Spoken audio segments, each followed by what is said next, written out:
तीसरा अध्याय श्री यमुना जी का गोलोक से अवतरण और पुनः गोलोक धाम में प्रवेश। सनंदन जी कहते हैं, नंदराज, गोलोक में श्री हरि ने जब यमुना जी को भूतल पर जाने की आज्ञा दी और सरिताओं में श्रेष्ठ यमुना जब श्री कृष्ण की परिक्रमा करके जाने को उद्यत हुई, उसी समय बिरजा तथा ब्रह्म द्रव से उत्पन्न साक्षात गंगा, वे दोनों नदियां आकर यमुना जी में लीन हो गई। इसलिए परिपूर्णतमा श्री कृष्णा यमुना को परिपूर्णतम श्री कृष्ण की पटरानी के रूप में लोग जानते हैं। तदंतर सरिताओं में श्रेष्ठ कालिंदी अपने महान वेग से बिरजा के वेग का भेदन करके निकुंज द्वार से निकली और असंख्य ब्रह्मांड समूहों का स्पर्श करती हुई ब्रह्म द्रव से गई। फिर उसकी दीर्घ जल राशि का अपने महान वेग से भेदन करती हुई वे महानदी श्री वामन के बाएं चरण के अंगूठे के नख से विदीर्ण हुए ब्रह्मांड के शिरों भाग में विद्यमान ब्रह्म द्रव युक्त विवर में श्री गंगा के साथ ही प्रविष्ट हुई और वहां से वे शरीद्वार यमुना ध्रुव मंडल में स्थित भगवान अजित विष्णु के धाम वैकुंठ लोक में होती हुई ब्रह्मलोक को लांघकर जब ब्रह्म मंडल से नीचे गई, तब देवताओं के सैकड़ों लोकों में एक से दूसरे के क्रम से विचरती हुई आगे बढ़ी। तदंतर वे सुमेर गिरी के शिखर पर बड़े वेग से गिरी और अनेक शैल श्रृंगों को लांघकर बड़ी बड़ी चट्टानों के तटों का भेदन करती हुई जब मेरु पर्वत के शिखर दिशा की ओर जाने को उद्यत हुई, तब यमुना जी गंगा से अलग हो गई। महानदी गंगा जो हिमवान पर्वत पर चली गई, किंतु कृष्णा श्याम सलीला यमुना कालिंद शिखर पर जा पहुंची। वहां जाकर उस पर्वत से प्रकट होने के कारण उसका नाम कालिंदी हो गया।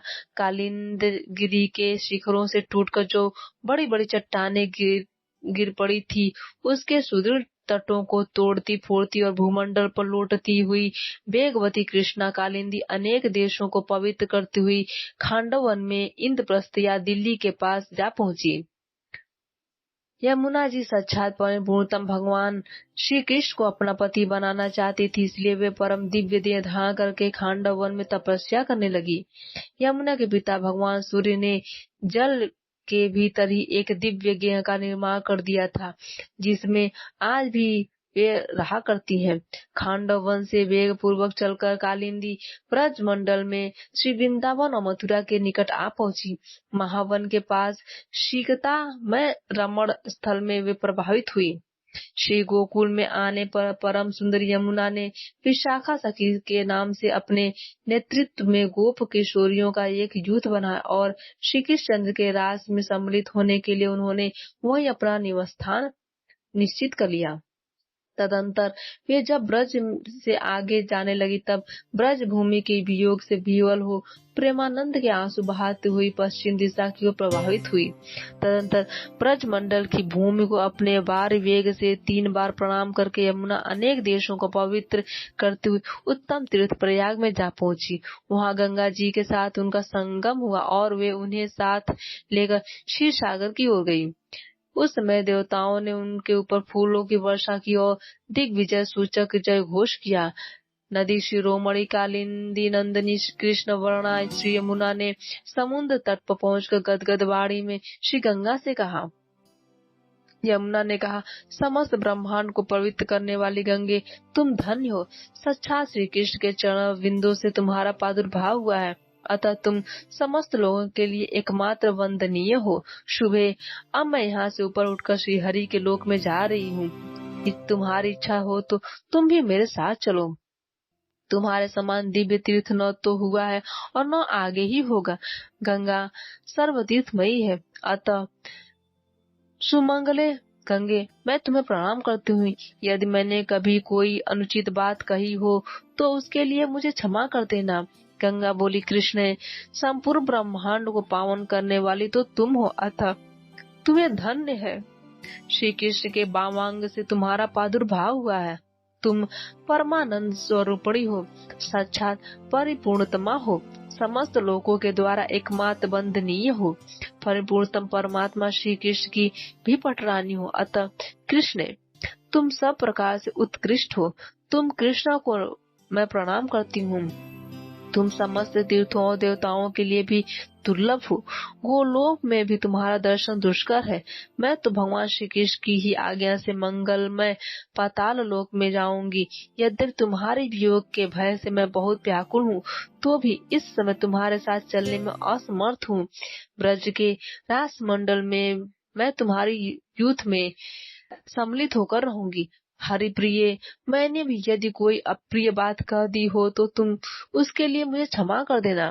सनंदन जी कहते हैं, इस प्रकार एक दूसरे को प्रणाम करके दोनों नदियां तुरंत अपने अपने गंतव्य पथ पर चली गई। सूरधुनी गंगा जी अनेक लोगों को पवित्र करते हुए पाताल में चली गई और वहां भोगवती वन में जाकर भोगवती गंगा के नाम से प्रसिद्ध हुई। उन्हीं का जल भगवान शंकर और शेषनाग अपने मस्तक पर धारण करते हैं।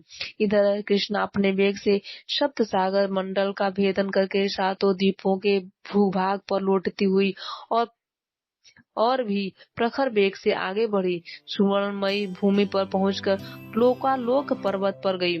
उसके शिखरों पर गंड शैलों यानी टूटी चट्टानों के तट का भेदन करके कालिंदी फुहारे की सी जलधारा के साथ उछलकर लोकालोक पर्वत के शिखर पर जा पहुंची।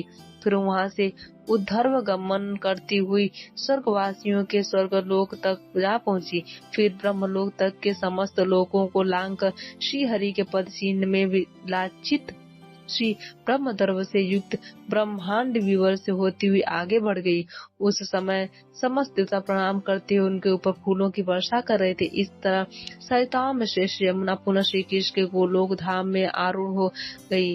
कालिंदी गिरी नंदनी यमुना के इस मंगलमय नूतन चरित्र का भूतल पर यदि श्रवण का पठन किया जाए तो वह उत्तम मंगल का विस्तार करता है। यदि कोई भी मनुष्य इस चरित्र को मन में धारण करे और प्रतिदिन पढ़े तो वह भगवान की निकुंज लीला के द्वारा वर्ण किए गए उनके परम पद गोलोक धाम में पहुंच जाता है। आज की कथा यहीं पे समाप्त होती है।